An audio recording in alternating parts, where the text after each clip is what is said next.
Қазақтың бірінің біріне қас күнен болмағының, бірінің тілеуін бірі тілеспей тұғынның, рас сөзі аз болатығынның, қызметке таласқыш болатығынның, өздерінің жалқау болатығының себебі не? Хамма ғаламға белгілі данышпандар әлде қашан байқаған. Әрбір жалқау кісі қорқақ, қайратсыз тартады. Әрбір қайратсыз қорқақ, мақтанғыш келеді. Ал әрбір мақтаншақ қорқақ, ақылсыз, надан келеді. Ал әрбір ақылсыз, надан, арсыз келеді.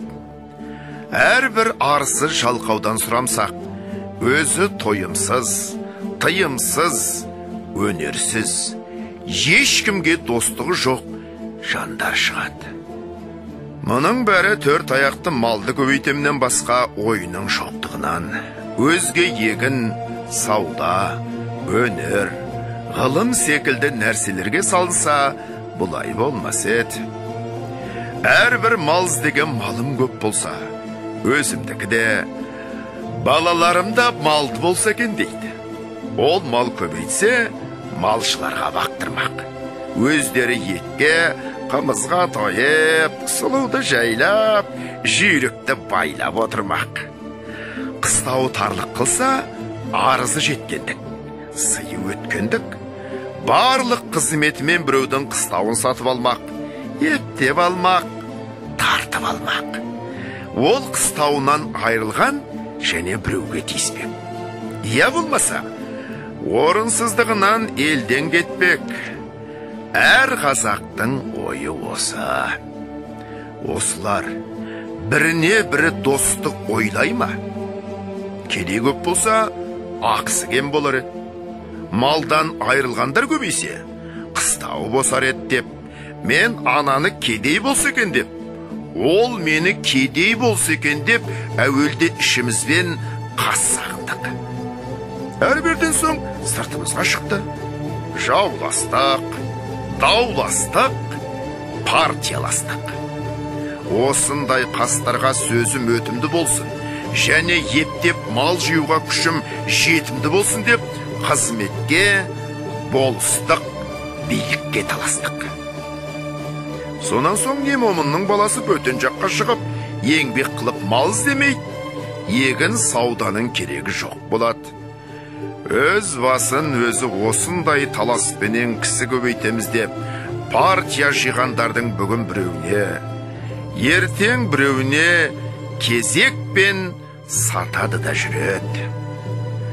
Ұрылар тиылмайды. Ел тыныш болса, оның ұрлығын ешкім сүймес еді. Ел екі жар болған соң, кім ант ішіп ақтап, арамдығын жақтап сүйемін десе, соған жақ болып сүйеніп, бұрынғыдан ұрлығын әлденеше есе асырады. Елдегі жақсы адамдардың бәрінің үстінен бекер өтірік шапта, талады деген әр түрлі уголовный іс көрсетіп арыз береді. Оған дознание, тергеу шығарады. Өтірік көрмегенін көрдім деуші куәлер де әлде қашан дайындап қойылған. Бағанағы жақсы адам сайлауға жарамас үшін, ол адам басын құтқармақ үшін жамандарға жалынса, оның да адамдығының кеткені. Егер жалынбаса, тергеулі сотты адам болып, ешбір қызметке жарамай, басы қатерге түсіп өткені. Ол болыс болғандар өзі қулақ. Арамдық пен болыстыққа жеткен соң, момынды қадірлемейді. Өзіндей арам қуларды қадірлейді. Өзіме дос болып, жәрдемі тиеді деп, егер қас болса, бір түрлі өзіме де залал жасауға қолынан келеді деп. Осы күнде қазақ ішінде ісі білмес, кісі білер деген мақал шықты. Оның мәнісі, ісіңнің түзулігінен жетпессің, кісіңнің амалша айлалығынан жетерсің деген сөз. 3 жылға болыс сайланады. Әуелік жылы сені біз сайламадық па деп елдің бұлданғандығымен күн өтеді. Екінші жылы кандидатпен аңдысып күн өтеді. Ал 3-ші жылы сайлауға жақындап тағы болыс болып қаларға мүмкін болар мекен деп күн өтеді. Енді несі қалды?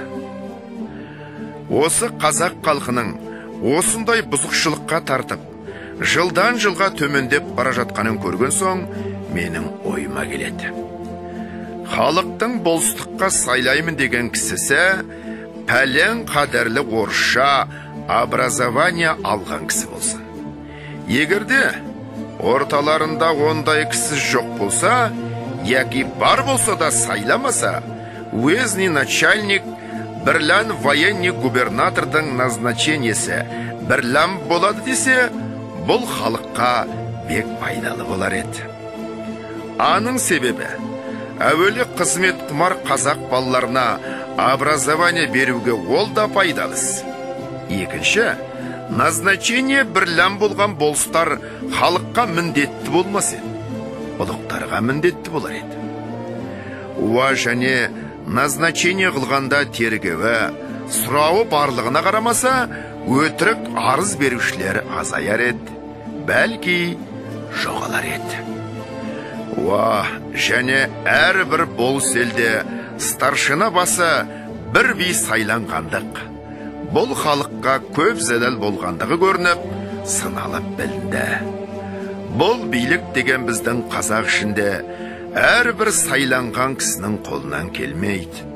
Бұған бұрынғы Қасым ханның қасқа жолы, Есім ханның ескі жолын, Әз Тәуке ханның Күлтөбенің басында күндегеңіз болғанда 7 жарғысын білмек керек. Әм ол ескі сөздердің қайсы заман өзгергендікпенен ескіріп, бұл жаңа заманға келіспейтұғын болса, оның орнына татымды толық билік шығарып, төлеу саларға жарылық кісі болса керек еді. Ондай кісі аз, яки тіпті жоқ.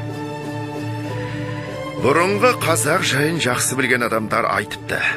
Би екеу болса, дау төртеу болады деп. Оның мәнісі, тақ болмаса, жұп билер таласып, дау көбейте береді дегенмен айтылған сөз.